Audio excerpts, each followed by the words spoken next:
goat mouth ass up.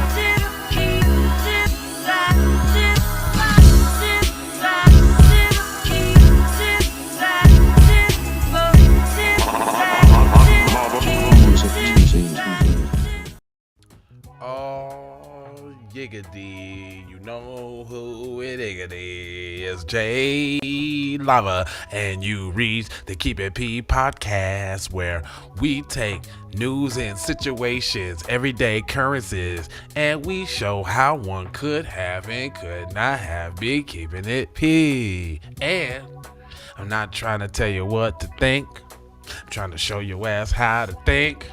That's the reason why I bust down the motherfucking articles the way I do. Hey, all right, so what? Yeah, y'all know what it is. Let's get right on into it.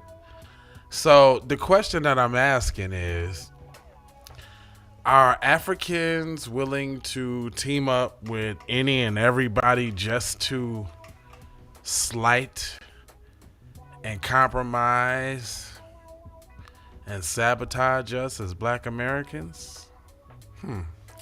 Well, this article suggests so. It says federal authorities charged 48 people in Feeding Our Future investigation, allegedly largest pandemic fraud in the United States. Wow. Okay. It says following a sprawling 8-month investigation, federal authorities on Tuesday announced a wave of criminal charges related to alleged embezzlement of more than $250,000 from federal nutrition programs. The indictment may connect to a nonprofit called Feed Our Future and have implications of prominent local leaders in politics, housing, business, and education. Says federal prosecutors charged 48 people Tuesday with their role in the alleged embezzlement of more than $250 million from a government program intended to feed low-income families in the largest case of COVID pandemic fraud in the nation. So what you want to bet that the people that the money was supposed to go to is black? What you bet that? They don't want to say black because they ain't never going to say black people, but that's the reason why they all took it like they took it, because they knew it was from some black people, and they was just like, F them Negroes. The criminal charges include conspiracy, wire fraud, money laundering, and bribery. At the news conference Tuesday on the federal courthouse in Minneapolis, U.S. Attorney Andrew Luger outlined how the scheme worked, its players, and the criminal charges against them. Their goal was to not make as much money for themselves as they could while falsely claiming to feed children during the pandemic, Luger said. Before long, it grew to become the largest pandemic fraud in the United States. Amy Bach, executive director of the defunct Feed Our Future, allegedly recruited dozens of individuals to open more than 200 food sites. Investigators allege that in a little over 20 months, these operations fraudulently reported providing more than 125 non-existent million meals to children. That's a lot of food. 125 meals and didn't nobody see or do nothing? Y'all just didn't know this fake food was around, huh? Didn't nobody know nothing, huh? That's what you're gonna tell me. All right. It says on site, Wilmer claimed to be feeding 22,000 children per week at a number that would represent half the school-aged children in the town, but only 33 names on the feeding site reimbursement list matched the names of real children from the school district. Instead, Luger said the suspects created fake names with random online name generators and pocketed millions of reimbursement funds. In some cases, suspects used an Excel formula to randomly generate ages between 7 and 17 to fill out the reported forms. The randomly generated names were often matched with different randomly generated ages from 1 month to the next. Federal authorities assembled an impressive case in which Mitchell Hamilton, school law professor of Immigrants, Joseph Daly, but financial fraud cases such as the magnitude of such. Defendants are in a complex and a challenging situation. All of these people are charged with very, very serious crimes that can get them prison for quite a long time. Now, you notice he said can. There wasn't no definite, wasn't no for sure, but it could happen though. So basically, it's more likely that it probably won't happen. It says there are difficult cases to prove, but the prosecutors laid it out in an impeccable way and quite remarkable and stunning manner. And they were able to gather all the information in this period of a year and a half. It says Lugar said the suspects moved quickly and established mill sites and companies almost overnight. Defendants allegedly created fake food invoices to cover up the fraud. The false food sites sent kickbacks to feeding our family employees who established fake LLCs to launder the money. The defendants work incredibly fast, stealing for themselves at a breakneck pace. To date, law enforcement has seized 60 bank accounts, 14 vehicles, 45 pieces of property valued at more than $50 million. We continue to find and seize property, Lugar said. Some examples of property subject to forfeiture and one indictment include 8 pieces of property in Minnesota, Kentucky, Ohio, several cars including a Porsche Macan, a Tesla Model Y, and bank accounts holding millions of dollars, miscellaneous electric devices, jewelry, clothing, and accessories, Louis Vuitton duffel bag seized from a 2021 Dodge Ram 1500. So they was just going on a little spin spree. Now this is what's important. Wait till y'all hear who is involved.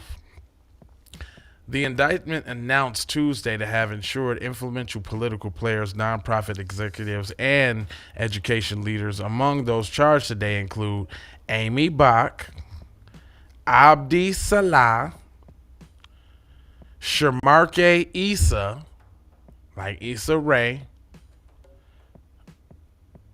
Shamarke, she's the former school board chair of Minneapolis Public Housing Authority. Ooh. Trying to shine. Listen to this other name. Abziz Farah, Mukhtar Mohammed Sharif, the chief executive officer of African Hospitality Group. The other dude was a South Metro businessman and founder of the former executive director of the charter school in Burnsville. Mahad Ibram, entrepreneur, owner of the Think Tech Act Foundation. Abraham Muhammad Ahmed, also known as Chef Apkos, owner of the Safari restaurant. I know the Safari restaurant. Sahan journalist compiled a list of a whole bunch of other people, so y'all can go see who else is in there. But basically, the long and the short of it is, they actually got the spot: Safari Restaurant and Event Center, S&S Catering, Empire Cuisine and Market, Brava Restaurant and Cafe, Haji's Kitchen, Jig Jigga Business Center, a South Minneapolis mall, and event center housing several what? So they saying the business center over South. So you gotta be from Minneapolis, know what I'm talking about. But over South on Lake Street in Chicago, street called Chicago, y'all. They shutting the shit down. Said the criminal charges revolve around various players and 6 organizations. Ooh. It says suspects in this case were interested in feeding our future, were interested in feeding their own gluttonous pockets, they say. In response to the questions from the journalism at the end of the news conference, the U.S. Attorney Lager said that some defendants have fled the country. Well, ain't that something? Y'all come over here, y'all take from foundational black Americans, right? All while telling us we lazy and we need to pull ourselves up by our bootstraps. But here y'all go, founders of organizations that's planted right in the core of probably black communities, and y'all sitting here caca and kiki smiling and dialing like it's all to the good, and really y'all rape, pillaging, and plundering just like colonizers. That's how I tether do you though. I mean, we expect the PC people to do this. It's y'all, the so-called, but there goes y'all black and brown or y'all people of color coalition. Y'all told you that shit don't exist. We was the only one playing that game. Nobody else was on board with that shit. Nobody. But anyway, let me know what y'all think about this. Are y'all surprised that so-called other black people is colluding against us to rape and pillage our community of resources? Let me ask you something. Do black people go over to anywhere in Africa and rape and pillage their resources and all that? No.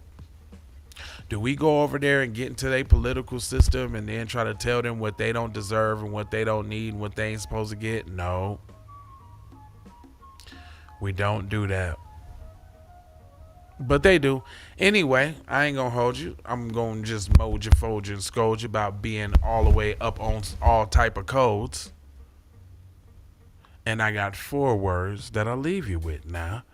It's love, with the peace, got the blessings, and it's Maloha. Gotta go high for show high. You already know how, out the door high, and you can't get no more high. Ow! We need to go out here and say exactly what we want. And we got to say it with our chest. And we kind of start pussyfooting around, and we got to stop being scared to say exactly what we want, what we need.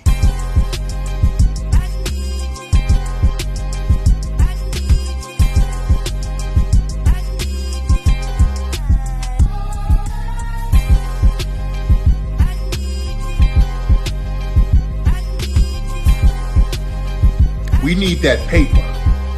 Say it with your chest. Damn all that. We need justice. We need y'all to love us. No. We don't need that paper. We need reparations in the form of a check. Let's stop being afraid to say that.